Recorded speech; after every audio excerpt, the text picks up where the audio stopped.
안녕하세요. 저희가 계속 그 정치 사회 분야에 있어서 저에게 좋은 말씀을 주실 수 있는 그런 원로분들 만나 뵙고 있습니다. 오늘은 영인 안변주 교수님 모시고 얘기를 나눠볼 텐데요. 교수님 안녕하십니까? 안녕하세요. 요즘 뭐 보면은 소위 뭐 사회과학을 하시고 사회학을 하시는 분들 입장에서는 머리가 복잡할 것 같아요. 왜요? 이게 대한민국에 대해서 뭐 평생 현상을 연구하신 분들이 많을 텐데 지금 현상을 어떻게 바라봐야 되느냐? 저는 우선 제가 이번에 계속 얘기하는 게 대한민국이 보수와 진보의 대결 이런 수준을 넘어서 가지고 지성과 반지성의 대결이 되고 있는 게 아닌가 이런 생각을 하는데 뭐 지성 반지성은 진영을 가리지 않고 나타나고 있는 것 같다 이런 생각인데 이게 미국에서 트럼피즘 같은 것이 태동하는 것도 보고 그렇기 때문에 이게 하나의 세계사적인 조류가 될지 아니면은 이건 어떻게 극복해 나가야 되는 우리의 어떤 하나의 허들이 될지 어떻게 보십니까? 저는 사실은 사람들이 네. 진보와 보수는 낡은 개념이다라고 얘기를 하는데 네. 저는 별로 동의하지 않아요. 그러니까 대한민국이든 미국이든 어쨌든 진보적 성향은 있는 거고 보수적 성향은 있는 거니까 그 어떤 미래를 향한 진보와 보수의 경쟁 네. 이런 사회를 꿈꾸면서 이제 유학 마치고 와서 나름대로 공적 지식 활동을 하려고 했는데 말씀처럼 네.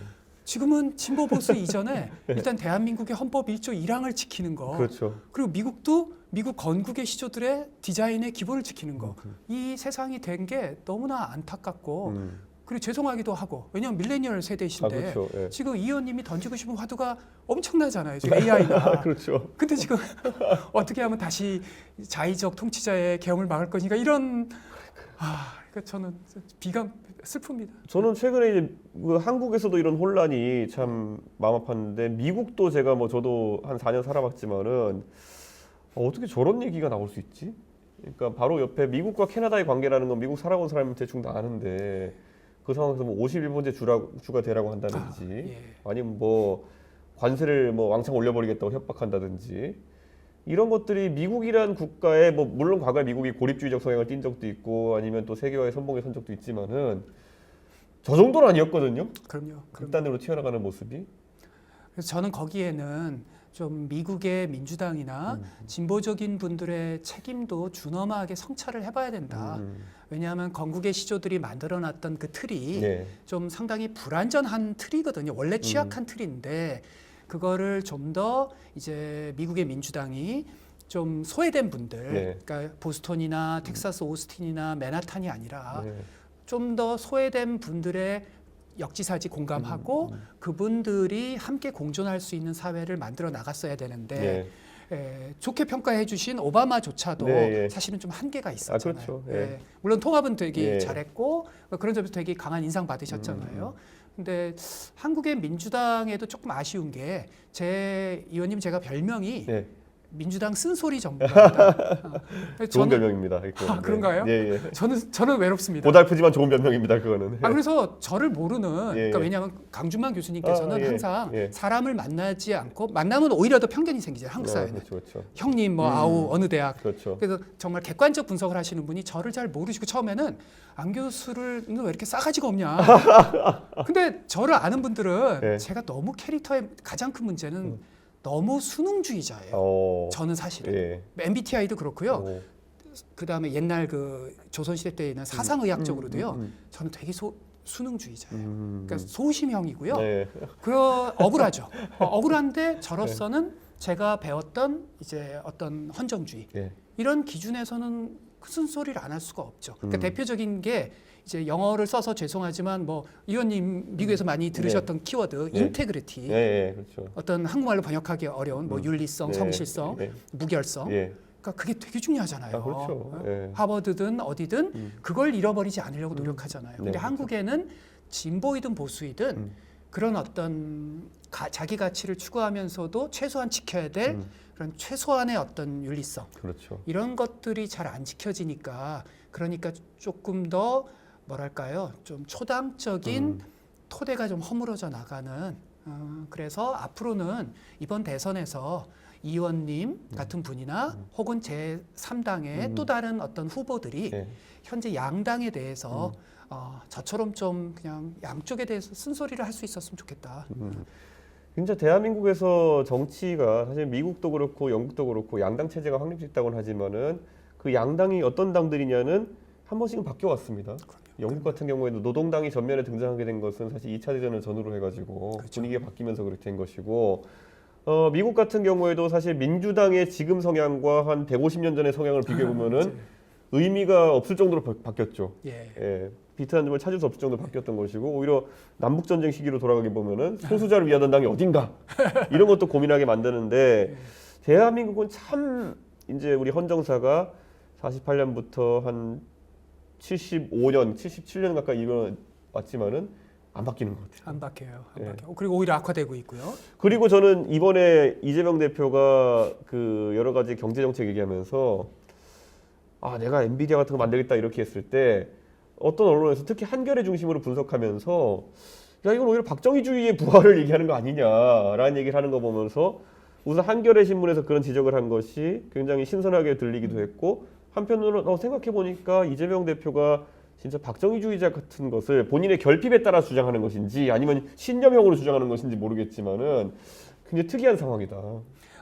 아시겠지만 이제 이재명 대표 같은 경우는 그간의 민주당의 DNA에서는 예외적 인물입니다. 그렇죠. 예, 그러니까 예를 들어서 김대중 전 대통령께서는 어떤 선비와 상인의 조화를 이루는 거잖아요. 그렇죠, 그렇죠. 근데 이제 이재명 대표님 이전에 민주당은 아시는 것처럼 선비와 상인이라기보다는 이제 민주화 운동에 그렇죠. 좀 이념주의가 강했는데 이재명 대표는 완전히 실용. 근데 저는 조금 아쉬운 게 제가 나온 대학이 그러니까 말하자면 우리 이 의원님의 대학은 미국 주류의 최고의 대학이라면 그렇죠. 감히 자부하건대 제가 나온 대학원은 미국의 비주류의 최고의 대학 한나 아렌트와 존 듀이의 대학. 그러니까 한국에서 오해하는 게 존 듀이가 저희 학교를 설립했을 때나 미국의 20세기 서구의 어떤 사상적 기초를 다졌을 때 그 실용은 조금 더 가치가 있는 실용이거든요. 가치 있는 실용. 그래서 프래그머티즘을 한국에서 실용주의라고 번역해버려요. 그래서 바라건대 다시 또 제 쓴소리 기질이 살아나는 건데 우리 이재명 대표께서 조금 더 실용을 하시는 건 좋은데 그러니까 민주화 운동을 했던 사람들은 실용 DNA가 떨어지잖아요. 없죠. 거의 없죠. 대화해 보시면 잘 대화가 안 되시잖아요.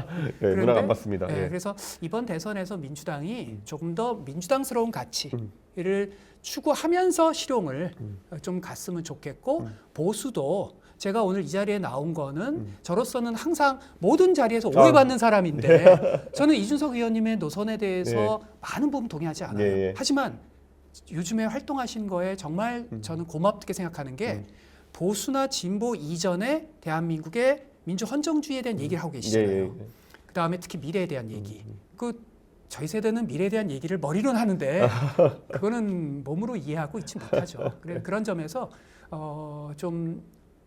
앞으로 이 의원님의 역할, 그 다음에 민주당의 좀 더 가치에 기반한 실용의 역할, 그 다음에 보수에서 좀 더 옛날 박세일 선생님의 정신을 이어받는 보수 이런 게 함께 좀 경쟁했으면. 그렇죠. 박세일 선생님이 사실 가신 이후에 보수의 철학 자체가 붕괴돼 버린 건 사실입니다. 너무 슬퍼요. 그 선진화라는 담론이 그 당시에는 나름 공격을 받았지만은 그래도 그 세 글자가 있음으로 인해 가지고 명쾌하게 정리된 느낌이었거든요. 그럼요. 지금은 이 글을 대체하는 개념으로서 누가 세웠다기보다는 들고 나온 거지만은 윤석열의 자유 이런 거는 굉장히 공허한 개념이거든요. 아니, 뭐라고 해야 될지 모르겠거든요. 윤석열의 자유. 그 사실은 처음에 진중권 작가께서 그 윤석열 검찰총장 시절에 대화 나누시면서 그때 그 사람에 맞춰서 좀 마치 좀 헌정주의인 것처럼 얘기하셨던 거를 진 작가가 조금 너무 좋게 평가를 그 당시 하셨어요. 지금 약간 후회하실 거예요. 그 당시에는 진중권 교수님이 이제 안티 조국 같은 느낌으로 접근하셔가지고 그 말을 가장 선명하게 해줄 사람이 윤석열 검찰총장이니까 그런 쪽으로 가셨던 것 같은데 요즘 들어보면 좀 약간 좀 당황스럽죠, 그런 내용이. 그래서 이 의원님 역할이 중요하다고 생각하는 게요. 제가 이제 그 초당적인 정치학교를 김성식 전 의원님과 함께 하잖아요. 반전. 2기까지 제가 했는데 제가 굉장히 흥미롭게 본 게 2기 초반에 보수 진보의 젊은 의원들을 불렀어요.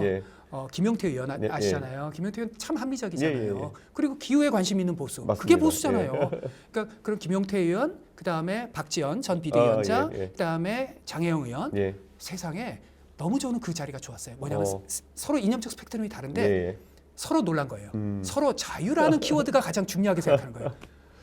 그러니까 저희는 그게 안 되잖아요. 저같이 좀 진보적인 사람은 보수 의원이 자유라는 단어를 이야기하는 순간 저 뇌에서는 아 나랑 다르구나. 그래서 저는 이번 대선에서 텔레비전 토론이나 그다음에 비전에서 이 의원님이 평소에 얘기하시는 자유라는 걸 가지고 이제 어떤 보수적 공화주의, 자유주의적 공화주의. 그러니까 어제도 윤여준 장관님, 그때 어제 뵀으면 좋았는데 어제 제가 지방 갔다 늦게 올라와가지고 못 뵀습니다. 네, 어제 진짜 멋있으셨습니다. 야, 진짜 장관님. 진정한 원로. 그리고 제가 그 단어 하나 정정. 저 친구들이, 그러니까 저 후배들이 저한테 안 교수님 생신 축하합니다. 이걸 제일 싫어하거든요. 저 아직도 이라고 생각해서 별거 아닙니다. 어제 진정한 원로 윤여준 장관님이 본인은 자유주의적 공화주의자다. 자유주의적 공화주의자. 참 멋진 표현입니다. 저는 이 의원님이 저랑 노선은 다르고 저보다는 훨씬 더 중도적이시지만 그러나 이 의원님은 제 기준엔 자유라는 가치를 가진 박세 선생님 같은 보수적 공화주의 이런 것들을 이번 대선에 가치와 아젠다에서 전면화해 주셨으면. 저는 그렇게 살아왔다고 생각하고 그렇게 하고 싶은 마음을 항상 갖고 있는데요. 항상 제가 뭐 철학가가 아니면 사상가가 아니기 때문에 풀어내는 것에 항상 그걸 간단하게 풀어내는 것에 제가 문제점을 가지고 있습니다. 그래서 오늘 교수님 모시고 이렇게 또 말씀을 듣는 건데요. 저는 앞으로 이 보수도 한번 개념 재정립의 시간이 필요하다는 생각이 들거든요. 왜냐하면 지금 뭐 경제도 들어가 봐 낙수 경제론부터 시작해서 뭐 교육도 뭐 순수 경쟁 교육관이라든지 그다음에 뭐 노동 정책도 뭐 이런 뭐 이번에 주 52시간 얘기 나오면서 저는 보수의 아이디어 없음에 또 놀랐던 거거든요. 그러니까 이런 것들을 보면서 한번 재정립을 해야겠다 이런 생각이고 저는 광범하게 박근혜 대통령이 옛날에 2012년에 나와가지고 사람들이 놀랐던 것이 박근혜가 저쪽까지 가운데로 올 줄 몰랐다. 그럼요. 그런데 저는 제가 최근에 100분 토론 나가가지고 저의 안보관이 어떠냐에 대해서 대북관이 어떠냐에 대해서 물어봐가지고 저는 딱 이렇게 얘기했거든요. 저는 북한과의 대화는 어쨌든 계속 이루어져야 되고 다만 북한에 대해서 명분 없는 지원하면 안 된다. 여기까지는 나온 건데 제가 이 말을 하나 덧했어요. 보수도 이제는 평화라는 단어를 거부감 없이 쓰는 세상이 왔으면 좋겠다. 저는 이게 되게 중요한 지점을 보는 게 용어에 대한 엠바고가 걸리면서부터 대한민국이 자기 검열을 시작한다 보거든요. 아니 평화라는 단어를 보수가 쓰면은 너 김대중주의자가 이렇게 공격받는 세상에서는 사실 대한민국이 정책의 그런 어떤 가능성을 좁혀놓고 하는 거거든요. 마찬가지로 자유민주주의가 원래 사실 우리 국채인데 그럼요. 그것을 쓰면은 마냥 무슨 아스팔트 보수인 것처럼 치부되는 문화까지도 최근에 생기고 있는 거거든요. 그럼요. 아까 말했던 윤석열 대통령이 그걸 하도 이상하게 써서 그렇긴 하지만은 저는 진보 진영에서도 자유민주주의라는 단어를 전혀 꺼리낌 없이 그냥 사전적 의미 그대로 쓸 수 있으면 좋겠고 저는 보수 진영에서도 평화라는 의미가 정말 좋은 건데 그럼요. 저는 개인적으로 가톨릭 신자이기 때문에 평화는 가톨릭 용어거든요. 그런데 평화라는 용어를 쓰면은 왠지 무슨 진보 좌파적 개념인 것처럼 돼버려서 저도 참 쓸 때 주저할 때가 있었는데 요즘은 그냥 막 쓰려고요. 제가 이 의원님만큼 용기 있는 사람은 아닌데 제가 왜 계속 비판을 받냐면 일부러 최근에도 계엄 이후에 최근에 발표할 때도 일부러 자유주의라는 말을 계속 썼어요. 일부러. 자유주의, 헌정주의, 민주주의. 그냥 제가 공화주의라는 말만 쓰면 진보 보수 다 그래 안 교수님 좋은 분이에요 이렇게 할 텐데 자유주의라는 말을 앞에 붙이는 순간 진보적인 분들이 안 교수 왜 저래 이렇게 되거든요. 그런 점에서 이제는 양쪽의 금기를 좀 깨트렸으면 좋겠는데 그것 지금 정말 중요하신 얘기입니다. 그러니까 그 얘기를 저도 조금 드리고 싶은 게 그러니까 보수에 있어서 가장 많은 사람들이 보수적인 경향이 강경 보수, 중도 보수 다 달라도 동시에 존경하는 사람이 레이건이거든요. 그렇죠. 레이건 대통령이요. 레이건이 재선할 때요. 탁월한 책사가 있습니다. 워슬린이라고 하는 그러니까 세계적인 전략가였습니다. 물론 규범적으로 저는 그분한테 동의하지는 않는데 그분이 레이건 재선 전략의 핵심 키워드가 피스메이커입니다. 그리고 레이건을 진보들이 좀 너무 나쁘게만 생각하는데 오바마가 후보 시절에 레이건은 그레이트 프레지던트 그랬다가 진보들이 너 그러니까 이거 참 진영이라는 게 그러니까 레이건은요. 피스메이커라는 말을 꼭 전략으로만 쓰지 않았고요. 실제로 네오콘적인 노선도 있었지만 고르바초프와 그렇죠. 그 비공개 회담에서요. 레이건 정말 멋있었습니다. 고르바초프에게 무덤까지 내가 비밀 가져갈 테니까 내가 네가 불편한 것들 이런 것들을 내가 얼마든지 아젠다에서 한번 해보겠다. 여기서 너와 나눈 얘기들은 나중에 공개되면 당신의 입지가 곤란한 얘기든 그리고 그걸 지켰어요. 그러니까 저는 한국에서 그러니까 피스메이커란 얘기 예, 예. 반면에 진보적인 분들은 감히 저처럼 이제 경제 안보가 중요하다. 그러면 우리가 신재생 에너지라는 관점에서 좀 원전이라든지 네. 이런 데 대한 진보가 얘기해왔던 금기 이런 얘기를 제가 해왔거든요. 예, 예. 근데 그런 얘기를 이제는 진보도 해야 될 때가. 해야 되겠죠. 사실 에너지 안보라는 것이 어느 때보다 중요해지고 그러니까요. 있고 그 그러니까. 안에서 뭐 좋은 얘기, 나쁜 얘기 이런 게 아니라 현실적인 얘기, 비현실적인 얘기도 이제 하나의 카테고리가 되고 있거든요. 그래서 저는 민주당에서 이 에너지 믹스나 이런 데 대해서도 이재명 대표도 이번에 대선 나오면 지난 대선 때보다는 조금 진화된 입장이 나왔으면 좋겠다는 생각이고 저 스스로도 많이 준비를 해야겠다 이런 생각을 하고 있죠. 저는 근데 앞으로 그러니까 이게 저는 대한민국 정치에서 좀 재밌는 담론들이 많이 나왔으면 좋겠거든요. 예. 지난 대선이 정말 저는 재미없었던 게 대장동이 네 거냐 내 거냐는 솔직히 말하면은 그거는 법정에서 다뤄도 재미는 없는 건데 그게 TV 토론에서 다뤄지는 걸 보고 예. 개탄했는데 예를 들어 방금 전에 저희가 대북 문제나 이런 거 논의할 때 보면은 저한테는 아직까지 제가 풀어내지 못한 하나의 과제가 있는 게 저는 아직까지도 통일해야 된다 주의에 가까워요. 네. 예, 지금의 뭐 20대 30대 젊은 사람들은 예. 통일은 선택이지 필수가 그쵸, 아니다고 그쵸. 생각하는데 저는 어릴 때 통일 교육을 받아서 그런지 모르겠는데 네. 왠지 해야 될 것만 같은 막연한 생각이 있어요. 예. 자 그러면 제 입장에서 젊은 세대, 2030 세대의 소위 자유주의자를 자처하는 사람들 또는 공화주의자 또는 민주주의 자처하는 사람들에게 설명할 때 가장 이제 제가 던진 질문인데 저도 답을 제대로 못하는 게 뭐냐면은 예전에 서독과 동독이 통일하면서 호네커에 대해 가지고 재판을 진행했다. 그렇죠. 예. 예, 그럼 우리가 과연 이 평화라는 가치를 실현하기 위해서 또 그러면 대북 관계에서 문제 풀어가기 위해서 김정은과의 협상을 한다. 그럼 아까 레이건이 뭐 무덤까지 갖고 간다 이랬는데 그런 식의 좀 통큰 협상을 해가지고 아니 그 김정은 당신이 지금 시점 전까지 했던 뭐 그런 행위들에 대해서는 형사적 책임이나 이런 걸 나중에 묻지 않겠다라고 해주는 게 옳은 건지 아하. 예. 아니면은 당신 통일은 좋은 건데 당신 무조건 법정에 세울 거야. 그러니까 전자는 사실상 통일에는 도움이 되지만은 후자는 통일에는 도움은 안 되는 것이고 전자는 다만 우리가 세운 헌법상의 원칙이나 아니면 뭐 전범 처리 규정이나 이런 것들에 완전 반하는 우리가 가르쳤던 것에 국제사회 가르쳤던 것에 완전 반하는 행동이거든요. 그렇죠. 저는 근데 이거는 정답은 없는 거라 봐요. 예. 예. 그런데 이런 것들이 테이블에 올라오면은 사실 사람들의 관점 차이가 드러날 수 있는 거거든요.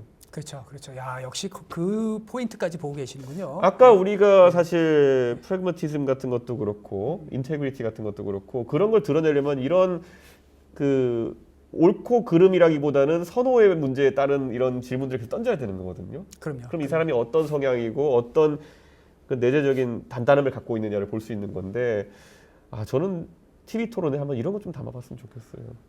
그래서 그러니까 제가 이게 대선 후보들 이런 몇 차례 만났을 때 어느 예. 후보가 이런 얘기를 과거에 저한테 하더라고요. 예. 안 교수, 아니 대선 토론이 예. 너무 짧아. 예. 이 짧은데 내 비전을 얘기하기가 예. 너무 어려워. 저는 그렇게 생각하지 않습니다. 어. 그러니까 빌 클린턴이나 예, 예. 그러니까 미국의 소위 민주당과 그다음 보수 쪽에 탁월한 사람들은요. 그 짧은 시간 내에 이 의원님 말씀처럼 그냥 흔히 뭐 예상 분담 말고 예, 예. 지금 이런 얘기, 예, 예. 이런 이야기에 대해서 그 짧은 시간 내에 뛰어난 얘기를 할 수 있습니다. 왜냐하면 수십 년간 하루하루 매일 자기를 벼려오면서 준비했거든요. 그렇죠. 예를 들어서 이거는 약간 무관한 얘기인데 제가 그 대선 후보들한테 혹은 대통령 당선인에게 던지고 싶은 질문은 이겁니다. 자, 당선이 됐어요. 근데 이제 미국이나 한국이나 사실은 거의 폭력적 수단을 써서라도 네. 상대 진영을 무너뜨리려는 사람들이 그렇죠. 이제 생겼어요. 네. 초법적 세력들이 너무 커졌어요. 자, 그러면 당신은 그 초법적 세력들에 대해서 기존 미국에서 했던 방식, 표현의 자유를 극단적으로 보장하는 혹은 한국에서 했던 갈팡질팡의 방식 중에서 당신은 독일의 방식, 어떤 방식으로 할 것입니까? 이거는 굉장히 중요한 문제거든요. 그렇죠. 그러니까 예를 들어서 이런 문제, 그 다음에 세상에 그 이슈까지 네. 보시는, 그러니까 지금 곤혹스럽고 불편한 질문들이 한 100개가 됩니다, 한국에서. 그렇죠. 많죠. 그러니까 이것들이 텔레비전 토론에서 돼야 되는데 뭐 제가 봤을 땐 대장동이 네 거냐 내 거냐는 제일 저열한 수준의 질문이었다. 그래서 이번 텔레비전 토론에서 네. 이 의원님이 그 던지시는 질문이 네. 굉장히 흥미로울 것 같아요. 저는 그래서 포맷 자체가 좀 그런 상호 토론이 많은 형태가 갔으면 좋겠다. 사실 공통 질문 이런 거는 미리 주고 답 찾아오는 거는 그럼요. 이건 챗GPT가 더 잘할 겁니다. 그럼요. 예. 그럼요. 이 실무자를 보내실 때 예. 토론 규칙 예. 실무자를 보내실 때 예. 굉장히 까다로운 사람을 보내셔요. 그래요? 아니면 직접 규칙 작성하셔요. 예, 예. 이번 텔레비전 토론은 이 의원님이 항상 하시는 얘기지만 지금의 AI, 기후, 노동, 연금 어느 하나 그러니까 정답이 없는 이슈잖아요. 네, 그렇죠. 장기 저성장도 그렇고 이 이슈를 전형적인 방식으로 토론하지 않았으면 좋겠고 좀 타운홀 미팅 같은 것도 좀 같이 했었으면. 그러면 좋죠. 그러면 사실 분위기가 훨씬 더 논의하는 분위기로 갈 수 있겠죠. 심지어는요. 힐러리 여사가 많은 사람들이 오해를 하는데 원래 이분이 개인적으로 따뜻한 사람입니다. 근데 좀 이분도 약간 한국식으로 얘기하면 소음인이에요. 좀 내성적인 사람입니다. 그러니까 이게 좀 오히려 강하게 까칠하게 보이고 예. 강하게 보이는데요. 타운홀 미팅에서요. 예. 미국의 지적 수준이 높은 게 하버드에서 경험해 보셨잖아요. 심지어 힐러리 여사가 자신의 우주론, 나는 우주 속에서 인간의 역할을 이렇게 생각한다까지도 얘기를 해요.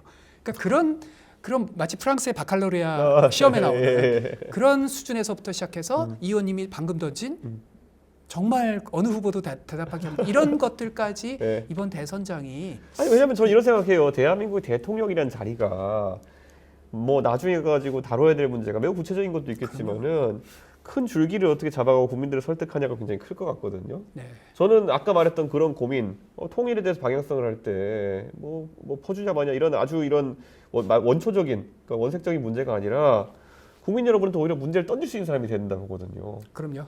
그리고 어느 정도 자가 확신이 있으면은 국민 여러분 저는 오늘 중대 제안을 하려고 합니다. 통일을 위해 가지고는 동의하지 않는 분도 있겠지만은 전면적으로 과거의 과오에 대해 가지고는 우리가 제너럴 암네스티, 네. 예, 전반적인 관대함을 보여주자는 원칙을 세우자고 제안하고 싶습니다. 이야, 예. 그런 게 나오면 그런 게 멋있는 거죠. 네. 예, 그러면서 사실 진짜 아까 성수대 토론이 하는 거죠. 예. 그렇죠. 거기에 반대하는 사람도 뭐 거기다 야 너 빨갱이냐 이렇게 나올 게 아니라 아니 그러면 우리의 지금까지 형사사법체계의 원칙은 어떻게 가져갑니까? 이렇게 하고 그 다음 단계 이어져 나가면은 그 정반합이 있는 과정의 토론인데. 그렇죠. 그리고 당대표 후보 시절에 대구에서 예. 하신 것처럼 우리 내부에서 나의 얘기에 대해서도 예. 그것이 함께 그 역지사지로 이해하지 못하시면 예. 어떻게 대한민국을 통합하냐라고 그렇죠. 하셨잖아요. 그렇죠. 저는 지금 근데 지금 얘기가 굉장히 중요한 게요. 예. 두 가지 면에서 중요합니다. 하나는 지금 말씀처럼 대통령은 그런 큰 화두를 던지고 사회를 커뮤니케이션 인 치프로서 만들어가는 네, 역할. 예. 이거와 동시에 지금 얘기가 굉장히 중요하십니다. 왜냐하면 특히 미국이나 한국이나 그러니까 미국은 그래 주지사를 해봤잖아요. 예, 그렇죠. 한국어를 안 해본 속에서 대통령의 테이블에 올라오는 질문들과 의사결정의 사안이 자기가 평생 상상해보지 못한 바칼로레아 그렇죠. 두 배의 질문이라고 그렇죠. 몰라요. 그래서 미국의 대통령제 학자 중에 굉장히 좋은 책을 썼습니다. 나중에 한번 네. 제가 보내드릴게요. Impossible Presidency라고 Impossible Presidency. 불가능한 대통령제. 그러니까 대통령 테이블에 최종 백악관 의사결정에 올라오는 질문은 밑에서 웬만한 건 다 해결이 되고 해결이 안 된 걸 올라오는데 그렇죠. 그거를 답할 수 있어야 되잖아요. 네, 그렇죠. 그러니까 이 의원님처럼 방금 북한과의 최종적으로 가장 고독스러운 문제 네. 이걸 평소에 고민하고 하지 않았다가 갑자기 다 해결되고 나서 최종 테이블에 그게 올라왔는데 10분 만에 결정해야 돼요. 네. 지금 대선 후보들이 결정할 수 있을까요? 그러니까 이게 저는 제가 자기 전에 이제 가만히 누워 있으면 이런 거 고민하거든요. 이거 이미지 트레이닝이죠, 사실. 네. 제가 나중에 이런 문제를 판단할 기회가 올지 모르겠지만 온다면 어떻게 해야 될까? 예를 들어 북한 문제만 해도요. 제가 예전에 미국에 태영호 의원이랑 출장 한번 간 적이 있는데요. 예. 둘이 비행기에서 옆자리에 앉은 거예요. 앉아가지고 한 열 몇 시간 같이 있잖아요. 그럼 그 시간 동안에 북한에 대해서 나오는 여러 가지 우리가 안 풀어놓은 네. 한 번도 테이블에 올리지 않은 곤란해서 안 올렸던 그런 문제들이 엄청 많아요. 예를 들어서 뭐 나중에 네. 통일이 되게 되면 우리 국민묘지와 같은 격에 있는 혁명 열사릉을 파묘할 것이냐. 아이고 저는 한 번도 생각을 안 해봤어요. 그렇네요. 네. 아하. 그리고 그때 태영호 의원과 제대로 제가 재밌게 토론했던 건 뭐냐면은 우리가 지금 남한에서 대한민국에서 부동산 문제 때문에 고생을 하고 있는데 그러면 우리가 만약에 북한의 국토는 그 공동 소유 또는 국가 소유로 돼 있는데 북한의 토지에 대해 가지고 전면적인 사유재산제를 시행할 것이냐 아니면은 중국식 임대 모델을 할 것이냐 아니면 토지를 완전 국유제할 것이냐. 사실 이거는 되게 재밌는 지점이거든요. 엄청난 경제학자들이 예. 엄청 머리를 싸매야 돼요. 소유라는 이제 아니 그러니까요. 원천적으로 대한민국에서 부의 불평등이라는 것이 사실 노동소득에 따라서 나온 것이 아니라 어느 시점에 어디에 집을 샀느냐에 따라서 나오는 것이라는 게 사실 저는 정설이라 보는데 정설이죠. 예. 그렇다고 한다면은 우리가 실질적인 새로 취득한 영토에 가까운 북한에서는 어떤 제도를 적용해야 되느냐. 그럼요. 이거 컨센서스가 없으면요 나중에 가서 싸우거든요. 그럼요. 하다못해 북한 전역을 떠나서 DMZ 영역. 아 그렇죠. DMZ도 있네요. 그러니까 네. 생각해 보니까 그 영역부터가 그 문제죠. 금사라기 땅인데 나중에 만약 통일이 되게 되면은 그럼요. 예. 그러니까 이제 그러니까 대통령께서 뭐 거기다가 무슨 세계적인 생태평화공원을 예. 독일식으로 짓는다. 예. 근데 방금 의원님처럼 그런 구체적인 생각을 한 번도 안 해본 거예요. 그렇죠, 그렇죠. 예. 저는 그러니까 이런 거죠. 예전에 윤석열 대통령이 전 아차 싶었던 게 뭐냐면 윤석열 대통령이 한번 그 수능에서 왜 이렇게 어려운 킬러 문항이 나오냐 이렇게 하는 적이 있어요. 그런데 예. 그게 킬러 문항이 예. 내용이 어려운 거 봤더니 이 말씀의 요체가 이거더라고요. 왜 한 번도 배우지 않은 내용이 나오느냐라는 건데 이분이 그래가지고 옛날에 학력고사나 이런 거랑 수능을 착각하신 게 아닌가 싶은 게 수능의 지문은 누구도 한 번도 본 적 없는 문제에 대한 대응력을 측정하는 그럼요. 시험인데, 그러니까 소위 말하는 문해력과 그럼요. 그다음에 사고력을 측정하는 시험인데, 만약 어떤 지문에 나온 내용이 어딘가 누군가는 봤을 내용이면 훨씬 더 불공정한 거잖아요. 그럼요. 그러니까 생전 처음 보는 내용이 나오는 건데 윤석열 대통령은 내가 배워서 답을 외운 것이 나오지 않으면은 이것은 공정하지 않다. 야, 이게 법조인이라서 그러신지 모르겠지만은 저는 오히려 대통령이라 그러면은 그래, 우리가 교육을 통해서 배우는 건 사고력이고 문해력이고, 오히려 우리가 교육을 통해서 나중에 풀어야 되는 문제는 생전 처음 보는 문제다. 왜냐하면 이미 한번 풀어본 문제는 앞으로 AI가 더 잘 풀 거거든요. 그럼요. 그래서 저는 예. 저도 이제 한국에서 예. 그런 단답식 교육을 받은 세대잖아요. 예. 그때 유학을 갔는데 예. 그러니까 처음에 법학 그 수업을 정치학인데 하는 예, 거예요. 예. 그다음에 케이스, 대법원 케이스. 예. 그래서 제가 잘못 왔다. 나는 머리가 나빠서 법 사례도 잘 모르겠고. 예. 근데 나중에 알고 봤더니 예. 하다못해 법 사례에도 철학과 그다음에 그 속에서 새로운 법 해석과 예. 그 안에서 창조성을 해내는 거예요. 그래서 이게 미국의 힘이구나. 그런 점에서 사실은 그 하버드 수업 받았을 때 느끼셨던 충격. 예. 그러니까 한국도 이제는 교육이든 정치인이든 누구든 한 번도 해보지 못한 질문을 던질 수 있는. 그렇죠. 그리고 그 점에서 제가 그 모교에 대한 약간의 디스를 하자면 감히 하버드가 아직도 예. 약간은 부족한 게 옥스퍼드에 그걸 못 들어갑니다. 옥스퍼드의 석학들은 이제 인수석 의원님 같이 브릴리언트한 사람이 늘 수업 때 딱 보잖아요. 그럼 너 수업 끝나고 잠깐 들를래? 해서 오잖아요. 그러니까 한 번도 들어보지 못한 질문을 휙 던져요. 일주일 후에 만나자. 그러니까 그런 훈련이 수십 년간 된 사람이 정치 영역에서 정말 대한민국의 의사결정자가 돼야 되는 거죠. 전 그래서 한 가지 제안을 드리면 이분이 과방위를 가는 바람이 좀 아쉬운데 지금 제가 가장 그 걱정이 되는 거 외통이거든요. 외통이죠. 그래서 과방위를 하시면서도 그냥 대선 주자 시절에 좀 여야의 좀 젊은 의원들을 모으셔서 한번 그 누가 대통령이 되든 대한민국의 외교 안보의 길, 특히 그렇죠. 20, 30대의 자유주의적 감성을 수용한 길. 그렇죠. 요 점에서 좀 한번 초당적인 아미티지 리포트 같은 걸 좀 한번 만드셨으면. 되게 좋은 생각이십니다. 그거 제가 한번 추진해 볼 텐데요. 사실 저는 최근에 이제 한미동맹이라는 틀, 제가 미국을 뭐 일반적인 정치인보다는 조금 잘 알겠지만은 그렇죠. 미국이 변하고 있는데 왜 한미동맹에 대한 우리의 관점은 빨리 그만큼 변하지 않느냐에 대한 것 때문에 고민이 많거든요. 역시 고민은 폭이 넓으시. 그거 좀 리포트나 화두를 좀 제시해 주셨으면. 그렇죠. 지금 미국의 어쨌든 고립주의적 성향과 리쇼어링이라든지 이런 거로 나타나는 그 산업 기반의 회귀라든지 이런 것들에 대해서 사실 우리는 트럼피즘이라 생각하지만 아니죠. 바이든 정부 때도 그런 경향이 있었죠. 그러니까 저는 미국의 이런 자국 우선주의라는 것이 변하고 있는데 우리는 마냥 예전에 몇백 년을 이어온 4대 모델로 이걸 쳐다볼 수 있겠느냐라는 것에 대해서는 저는 뭐 한미 관계를 중시하는 의미에서 오히려 이 변화를 잘 디텍트하는 게 중요하다는 생각입니다. 그러면 제가 미국을 왜 자꾸 프래그머티즘이라고 하냐면요. 그러니까 민주당 진영이 리버럴 진영이라 그러죠. 2016년에 충격을 당한 거예요. 설마 트럼프 같은 아 그렇죠, 그렇죠. 저 이제 뉴요커 시절에 네. 그러니까 한 몇 년 뉴욕에 있었으니까 저는 아직도 고향입니다. 네. 저에게 마음의 고향입니다. 몇 년 안 있어도 그게 네. 그런 게 있습니다. 네. 이게 좀 진보 진영한테 요거도 먹을 얘기인데 네. 사르트르의 그 이 부인이었고 유명한 페미니스트였던 시모누 보바르. 보바르는 그때 프랑스는 반미 국가잖아요. 네, 그렇죠. 그러니까 특히 좌파 지성들은 네. 미국을 한 6개월 방문하고 나서요 남긴 말이 있습니다. 나는 슬프게 미국을 사랑하기 시작했다. 서유겸용 비슷한 것 같은데 그런 약간. 거죠. 그런 거죠. 그래서 저도 미국에 대한 약간의 애증 같은 게 있어요. 예. 근데 그 사람들은 시사구실에서 트럼프한테 충격패를 당하고 나서 조롱했던 그리고 나서 설리반을 비롯해서 민주당 핵심들은 자신들에 대한 아프터시 리포트 해서 외교 안보 노선을 완전히 선회합니다. 그게 바이든의 소위 말하는 신냉전 자유주의거든요. 근데 이제 저는 한국의 민주당, 네. 한국의 국민의힘한테 감히 묻고 싶은 건 제가 바이든 들어섰을 때 민주당에게 또 저 특유의 기질 쓴소리. 이제 기존 민주당의 네. 해방 전후사의 그림자가 어우러진 것에서 완전히 벗어나자라고 제안을 드렸는데 아무도 제 얘기에 뭐 제가 뭐 유명한 사람은 아니니까. 관성을 벗어나지 못하죠. 근데 국민의힘은 뭐 더할 나위 없이 예. 그야말로 옛날 냉전 시절에 그 지나친 아니 그런 거라도 있으면 좋겠는데 대통령이 가서 노래 부르고 이런 걸로 외교한다고 생각하니까 저는 답답한 점이 있었습니다. 아이고. 그래서 정말 이 의원님 예. 이번 대선과 그 이후에 예. 그러니까 과방이 과방이 한번 날아다니실 테고 예. 이 의원님이 질문하면 이해도 예. 못하실 거예요. 정부 관료들이 그다음에 이제 우리나라 예. 외교 안보의 미래 여기서 좀 진보 보수 떠나서 네. 이런 그룹들을 만드시는데 좀 큰 역할을 하셨으면 좋겠습니다.